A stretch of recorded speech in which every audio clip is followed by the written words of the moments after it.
All right. Hey, my name is Chris Lucas, and today is June 14th, 2025, and it's about 2:44 a.m. here in Indiana. And today's video is going to be who first started claiming that the King James Bible was a perfect English translation. So, the reason why I'm doing this live is so people can see that, oh, I'm not just editing this into a video, right? Um, and so I'm just going to ask ChatGPT live and we're going to see what it says. So, who first taught that the King James Bible was a perfect English translation? When did this ideal first come about? The idea of a perfect English translation of the Bible really gained traction in the 19th and early 20th centuries, particularly with the rise of the King James only movement. This movement holds that the King James Version, first published in 1611, is the most accurate and divinely inspired translation of the Bible in English. While there were always debates about translation accuracy, the belief in one translation being perfect and without error became more pronounced with the KJV only perspective. But oops, who first started saying all of this? Like, who started spreading this thought? The idea that the King James Version was the perfect English translation was really championed by a man named Benjamin Wilkinson in the early 20th century. He was a Seventh-day Adventist scholar who wrote a book in 1930 called Our Authorized Bible Vindicated, where he defended the King James Version against newer translations and argued that it was the most accurate and reliable. His work laid the foundation for what we now know as the King James only movement. Oh, that's interesting. So I'm guessing that probably all of these other King James onlyists probably used his work. Yeah, that's pretty much how it went. A lot of the arguments and ideas that Wilkinson put forward in his book became the foundation for the King James only movement. Later proponents like David Otis Fuller and Peter Ruckman definitely drew from Wilkinson's work and expanded on his arguments, really solidifying that belief in the perfection of the King James Version for a lot of people. So basically, someone who's in the Seventh day Adventist cult and is a cult follower themselves got all of these people to start believing the King James only is a perfect Bible. It's definitely interesting how it all connects. Benjamin Wilkinson's work did have a significant influence on the King James only movement, and his perspective definitely spread far beyond just the Seventh day Adventist community. Over time, his arguments reached a much wider audience and influenced a lot of people who believe in the perfection of the King James Bible today. Okay, and Benjamin Wilkinson, he was like a real expert on Hebrew and Greek, right? So that's how he knew it was a perfect translation. Well, interestingly enough, Benjamin Wilkinson wasn't actually a Hebrew or Greek scholar by training. He was more of a theologian and educator within the Seventh-day Adventist Church.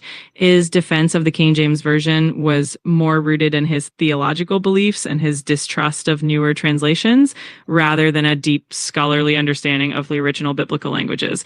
So his arguments were more about faith and doctrine rather than linguistic expertise.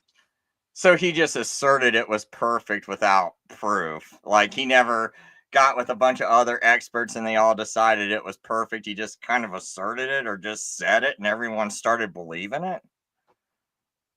Yeah, that's pretty much how it went. Wilkinson's arguments were largely based on his theological convictions and a defense of the King James Version against what he saw as modern, less reliable translations. He didn't really gather a group of language experts to confirm his views.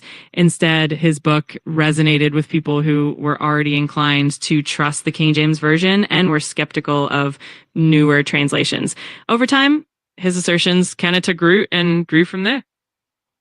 Oh, that's weird. So everyone just kind of believed his assertions and was like, "Oh, it sounds like it's right. He asserted it, so he must be right," and it's kind of almost like a cult mentality. Yeah, it does highlight how sometimes strong convictions and charismatic arguments can really shape a movement, even if they aren't necessarily backed by scholarly consensus.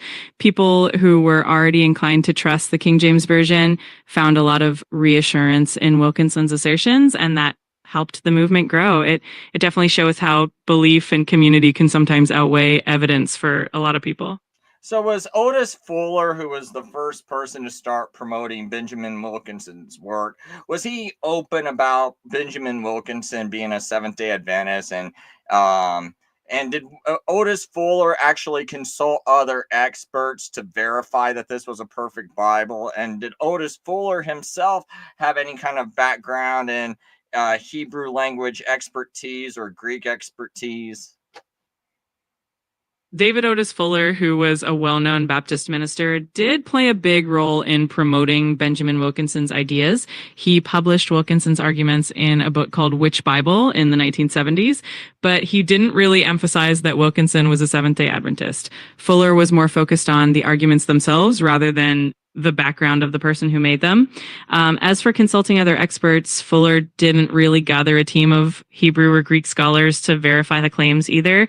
He himself wasn't a language scholar. He was more of a pastor and an advocate for the King James Version based on faith and tradition. So it sounds like all these people are just believing something just because other people told them, but they don't really have any proof. Yeah, it does seem like a lot of it comes down to trust and tradition rather than concrete evidence. Beliefs like these can definitely take on a life of their own, especially when they resonate with people's existing convictions or provide a sense of certainty. It's definitely a reminder of how powerful tradition and community influence can be in shaping what people believe. And it's so odd to me how Otis Fuller just kept it quiet that he was copying Benjamin Wilkinson's arguments. Um, what did Benjamin Wilkinson think about this when he was alive? Or did Otis Fuller wait to do this after he died?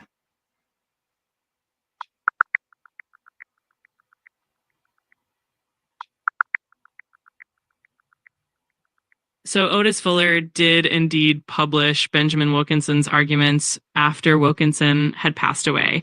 Wilkinson died in 1968, and Fuller's book, Which Bible, came out in the early 1970s. Because of that timing, Wilkinson wasn't around to see how his work was used or to comment on it. It does add an interesting layer to the story, especially since Fuller didn't highlight Wilkinson's background. Very interesting. He probably didn't want to, I don't know, lose any credibility thinking that he just developed this argument from a Seventh Day Adventist. So that's very interesting. And it's very interesting that he waited until Wilkinson was dead when Wilkinson couldn't, basically bring attention to the fact that he's a Seventh Day Adventist and that someone else is just kind of following a Seventh Day Adventist. Yeah, absolutely. It definitely adds an interesting twist to the whole story. Fuller probably realized that if he had openly stated the source of these arguments, some people might have been more skeptical or hesitant to accept them. By presenting the ideas without emphasizing their origin, he could reach a broader audience who might not have been as receptive otherwise. It does show how complex the history behind these movements can be. Yeah, I just think it's very curious that this King James only movement just starts to grow basically based off the assertions of someone who was in a cult and was in a cult until he died. And then you got all these other people just believing this cultist assertions that the King James Bible is perfect and no one verifying it and just believing someone who's in a cult, basically. It really is quite fascinating how these beliefs can spread and take on a life of their own, especially when the origins of the ideas aren't widely known or discussed. It definitely shows how important it is to dig into the history and the background of different movements or ideas. It also highlights how easily people can be drawn to something that aligns with their existing beliefs, even if the foundational claims haven't been rigorously verified. Okay, so I just want to share that, do that live to show people that, I'm not doing several takes or anything. I'm just randomly drawing up a GPT chat conversation, having it verify my claims, right? Because it's not that, oh, Chris, you're just using chat GPT. No, I've already researched this before. I'm using chat GPT to try to argue against me because it can search the entire web faster than any human can, right? So it can come up with an answer as to if I'm wrong, right? And it can go, oh, wait, you're wrong. I found this source. But see, it can't. So what I'm using it to do is to verify that when I say that no one ever heard of the King James Bible being a perfect Bible until 1924, when some Seventh-day Adventists started promoting it as a perfect Bible, and everyone just believes them, right? Because when these people see, I grew up around a bunch of King James only. Everyone around me was pretty much King James. In fact, you know what? I used to be scared of reading another Bible if it wasn't King James. I was terrified. Like I was actually shaking, right? Shaking. That's people did that to my brain, right? With their stupid cult stuff ever since I was a kid. And it's stupid. It's retarded. And I get sick of it. And then people want to kick me out of churches for this, right? Because now I don't believe in King James only. And if I go, oh, King James Bible's not a perfect Bible, oh, well, Chris, you get out of our church. You get out of our church, you heretic. You're causing division off of a Seventh-day Adventist cultist just asserting this. And this is what's getting me angry because no one even verified whether this was a perfect Bible. You just believe someone just because they said it. You have no idea, and you're running people out of church, and you're causing division, and you're looking down upon people who don't think the King James Bible is perfect. Or some people have such a hard time reading the King James, and they try to read a different translation because it's easier to read, and you look down upon them. And this is horrible, and I'm so sick of it. And there are actually mistranslations in it, and I haven't gotten to that yet. But in the future, I plan to go into that because there are clear mistranslations in it, clear where they removed words out of the translations, right? Also, so it's done this, and I'm not. You don't have. I'm not attacking the King James translators. I'm attacking the people who are calling it a perfect Bible because now by you calling it perfect, you're altering the Word of God because you're the ones who are claiming it's a perfect translation, not the translators. So the translators didn't do nothing. They just try to do their best translation, right? But even they said that, hey, we took liberty in some spots. They even admit to taking liberty. It's even in the footnotes that they took liberty in their translation. So they're admitting it. So they're not even telling, they're being honest and telling you they're not even giving you a perfect word for word translation. They even at some points in it tell you they're giving you their interpretation when they're giving you the translation. So now you got to say they're perfect interpreters of the Bible also.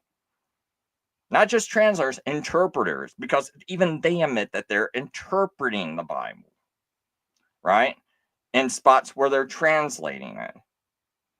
And so if they're the perfect interpreters, you might as well believe their theology also and say they got perfect theology because they interpreted it perfectly and translated it perfect, but even interpreted it perfectly. But the thing is, when you guys hear someone else go, oh, the King James is a perfect Bible, is that person who told you that, do they know Hebrew and Greek perfectly? No. And so, oh, okay, so who did you hear it from? I heard it from so and so. Oh, well, did so and so hear it from someone that actually confirmed this? No, they heard it from so and so. And you keep going back and back and back, and then who do you come to? Benjamin Wilkinson, a Seventh-day Adventist who's in a cult, who thinks that way anyway, where he just believes something just because someone tells him without any proof, right? Because that's why he believes the things Ellen White says, their false prophet says. But he believes it because there's no proof, there's no even good arguments for it. I just believe. So someone asserts something's true, someone else just believes it, and then everyone else believes it along with it. And then you shame people and kick them out of your churches for it. And it's all based on a Seventh-day Adventist starting this nonsense. So you're basically kicking me out of your church because I'm against what a Seventh-day Adventist claimed. And I said that Seventh-day Adventist needs to prove it. And you're like, no, King James only, it's perfect. What's it based off of? What's it based off of? His assertions. And you're running people out of a church for an assertion a Seventh-day Adventist made. And hello, rebuke and reprove. And this person's got a channel if anyone wants to join it. So I promote your channel. I'm calling that a night for a video, and later.